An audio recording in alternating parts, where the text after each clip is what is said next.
नमस्कार.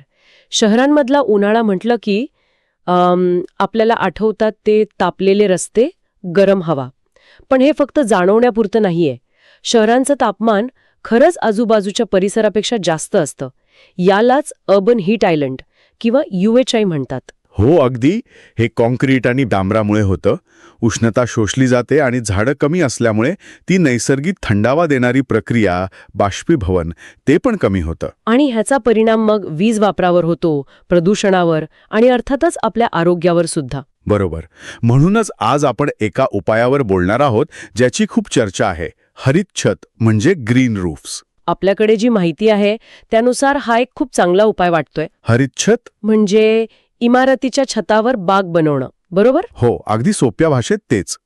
जिथे नुसतं छत उष्णता शोषून घेतं तिथे एक प्रकारे जिवंत परिसंस्था तयार होते. हे ऐकायला तर खूपच छान वाटतंय, पण हे नक्की काम कसं करतं?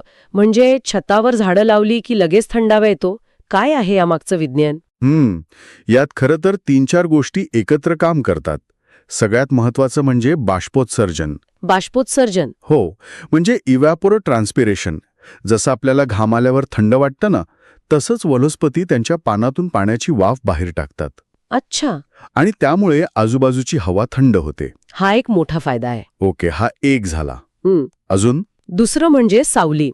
ती झाडं छताला थेट ऊन लागू देत नाहीत, त्यामुळे छत कमी तापतं. हा, हे पण महत्वाचं आहे. तिसरा मुद्दा आहे इन्सुलेशनचा, म्हणजे उष्णतारोधन. मातीचा थर आणि वनस्पती हे मिळून एक नैसर्गिक इन्सुलेशन तयार करतात. म्हणजे बाहेरची उष्णता आत यायला आणि आतली थंडी बाहेर जायला जास्त वेळ लागतो. अच्छा, म्हणजे एसीचा वापर कमी होऊ शकतो. अगदी. आणि चौथा मुद्दा म्हणजे अल्बेडो, म्हणजे सूर्यप्रकाश किती परावर्तित होतो. अल्बेडो? हो, गडद रंगाची छतं जास्त उष्णता शोषतात, हिरवी छतं जास्त प्रकाश परावर्तित करतात, त्यामुळे ही उष्णता कमी होते. म्हणजे बाष्पोत्सर्जन, सावली, इन्सुलेशन आणि जास्त अल्बेडो ह्या सगळ्यामुळे तापमान कमी राहतं. बरोबर. छताचं तापमान आणि आसपासच्या हवेचंही. ह्या हरित छतांचे काही प्रकार पण असतात का? हो. मुख्यतः 2 प्रकार आहेत.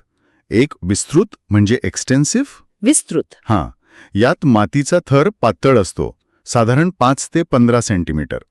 त्यामुळे वजन कमी राहतं. आणि यात सेडमसारख्या कमी देखभालीच्या वनस्पती लावतात. अच्छा, म्हणजे बहुतेक इमारतींसाठी हे सोपं असेल. हो. आणि दुसरा प्रकार आहे सघन म्हणजे इंटेन्सिव्ह. सघन? हां, यात मातीचा थर जाड असतो, 15 सेंटीमीटरपेक्षा जास्त. त्यामुळे यात आपण झुडपं, फुलझाडं, अगदी लहान झाडं पण लावू शकतो. म्हणजे टेरेस गार्डन सारखं काहीसं? अगदी.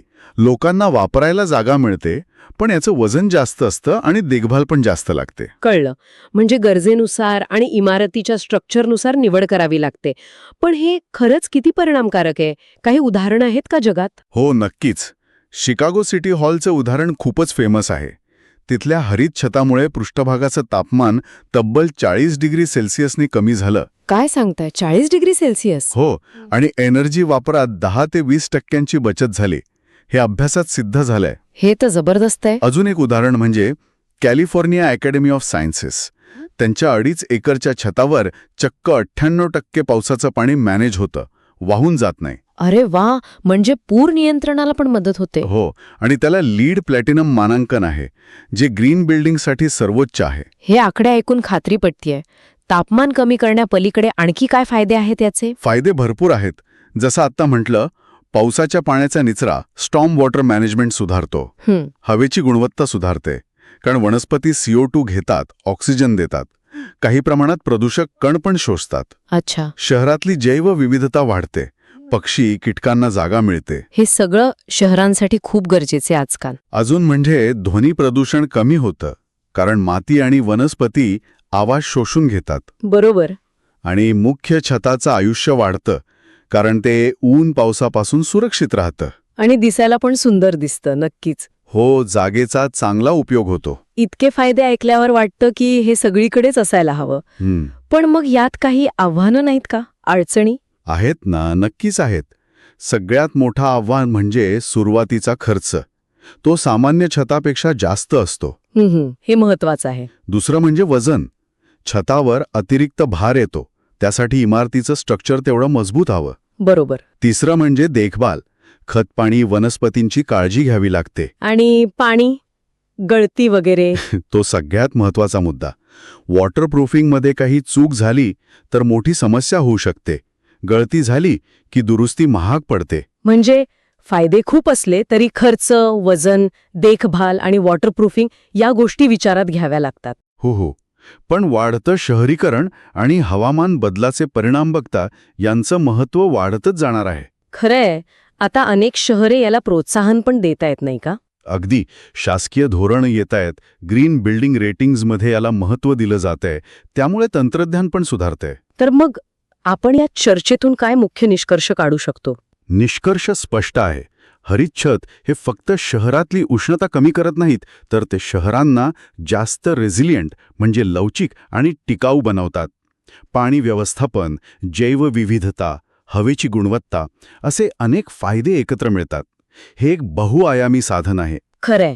आणि या सगळ्या माहितीनंतर एक विचार येतोय मनात, कोणता? की ह्या हरित छतांना जर आपण सौर पॅनल सोबत जोडलं तर, म्हणजे बायो सोलार रूफ. अरे वा, हा खूप इंटरेस्टिंग विचार आहे. हो ना, म्हणजे वनस्पती छताला थंड ठेवतील, त्याने सौर पॅनलची कार्यक्षमता वाढेल. बरोबर, कारण पॅनल जास्त तापले की कमी वीज देतात आणि पॅनलमुळे वनस्पतींना थोडी सावली पण मिळेल कदाचित. म्हणजे हे एकत्रीकरण शहरांची ऊर्जा आणि पर्यावरणाची गरज जास्त चांगल्या प्रकारे भागवू शकेल का, यावर नक्कीच अधिक विचार करायला हवा. नक्कीच. एक चांगला मुद्दा आहे हा पुढच्या विचारांसाठी.